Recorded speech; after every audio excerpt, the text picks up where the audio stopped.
Children's cancer is very rare, but still, each and every day there's an elementary school classroom worth of children diagnosed. 80% of those kids can be cured. That means 1 out of 5 will die from their disease. That's still way too many.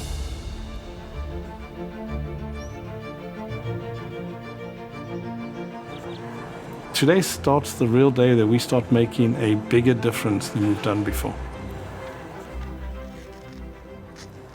Today we're having some of the best pediatric cancer experts around the country come together to join efforts with Patrick Soon-Shiong and Phoenix Children's to change how we treat cancer. How are you? Good to see you. Welcome. For me as a scientist, I was naive at the very beginning, thinking that all I needed to do was be part of an amazing hospital system and make discoveries. And it suddenly became clear that in rare diseases like pediatric cancers, that was going to take a very long time. It's painful to hear, but they do what they call a spinal tap and infuse chemo through the spine. That's what we do today. If we could cure childhood cancer, it would be amazing, because I see little kids that every single day that are 2 years old or younger. They don't know anything else. They just know pain and being here, and I couldn't imagine, and I don't think that that's right. Like, children shouldn't have to go through this, especially really little one. Well, anyone here in this hospital. It's not okay. I love my mom and my grandma. I love my pets.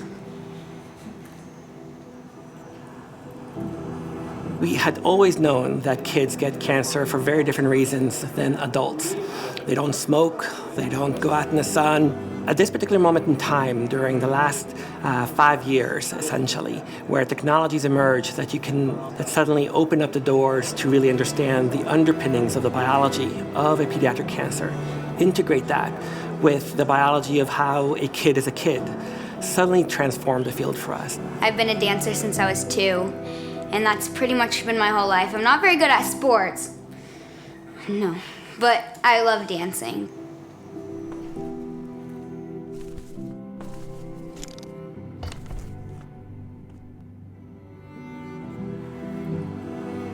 We're going to understand cancer better than ever before. We're taking the most advanced technology, the most complete approach to a pediatric cancer patient ever undertaken, and making this now known to the nation, and bringing together different institutions who all understand the importance of trying to make a change in how we treat kids with cancer. How are you, Senator?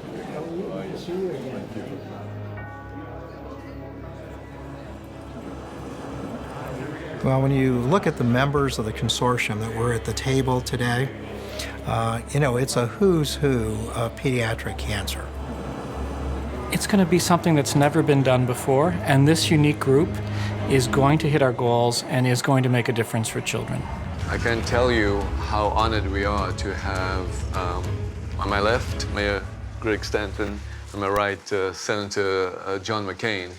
Arizona is the first state to really take on this challenge that we now launched since January of the Cancer Moonshot 2020. Each individual child that has cancer has their own, oftentimes unique disease. That's what we're learning. And the Moonshot is really recognizing that and embracing that and saying, well, if we can understand each individual tumor better, then we can start to be smarter and take individual treatments for an individual's tumor rather than just lumping them all and treating them all the same. And I'm not going to give you a science lesson, but the only way I can do it is through a science lesson, is say, we've been treating us with radiotherapy, chemotherapy, monoclonal antibody therapy, hormonal therapy, target therapy, checkpoint immunotherapy. These are all the therapies that we have now. But amazingly, nobody asks the very fundamental question, where are we treating and which piece of the cell are we treating? Cancer now, I've recognized, I believe, and I think many other people join me in that belief, is in fact a normal evolution of human physiology. We are producing cancer cells as we're sitting here in this room, but the body has its own natural protection to recognize it and kill it. My vision of the future is we'll look back on how we treat cancer right now and say it's very barbaric.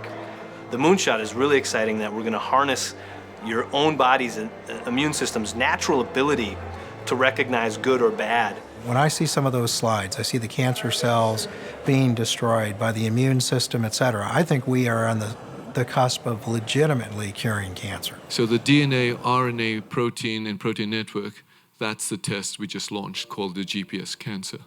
That's the test that Independence Blue Cross, for the first time in January, approved commercial payment. Our moonshot then is if we now change forever the care of cancer patients by doing the GPS and getting complete battlefield awareness, getting this thing called the neoepitope, these mutations that we've now chased, and activate the dendritic cell, give yourself a blood transfusion and drive what I call the memory cell. You drive the memory cell, you've driven then long-term remission and potentially to the cure. Because of this Moonshot initiative, we now have at our fingertips technology that wasn't available across the board for all our patients. Ways to understand the genome. What is a genome? That's the code inside a cell that's driving that cancer cell. So every child is looked at in a very unique, in-depth way, and it allows us to tailor their therapy in a way that is much more likely to work for them. Because we're zeroing in on what's causing your cancer. We need to validate this. We need to bring the entire country alongside with us. This can't be done by any one organization. This is not about a drug. This is not about a company. This is about changing our whole paradigm and wrestling, with dogma. And I think Senator, you may be known as a maverick, so we'll be fellow mavericks here. Well, thank you, Doctor. And I must say I'm a bit humbled in the presence of these individuals who are, except the mayor, of course. And this coalition is really incredible. And I'd like to give a great deal of credit to our Vice President, Joe Biden, who has been integral in this effort for a long time. The Moonshot Initiative, including a pediatrics component, is a game changer.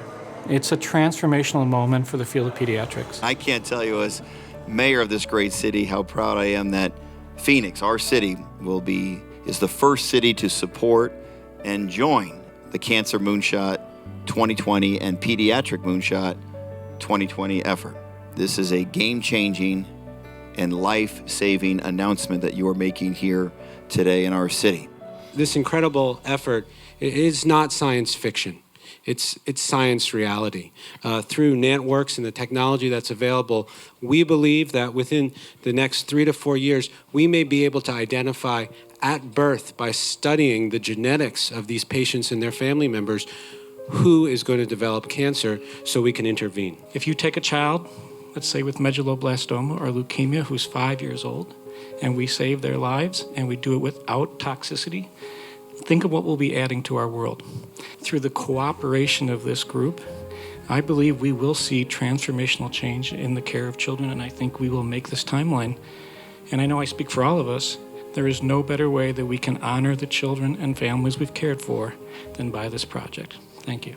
So I'm very glad to state that as a self-insured employer, the 30th largest employer in Arizona, we will be extending genomic testing coverage to our self-insured group. And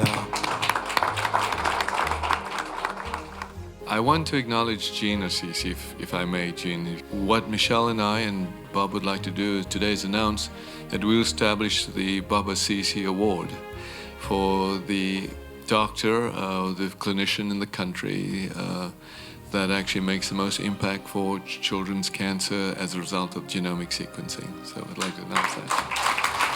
Well, this initiative has unfolded in an unbelievably fast pace that none of us in pediatric oncology are used to at all. It's the most exciting project I've ever been involved with, and I think will probably be the most beneficial for the children and families we care for.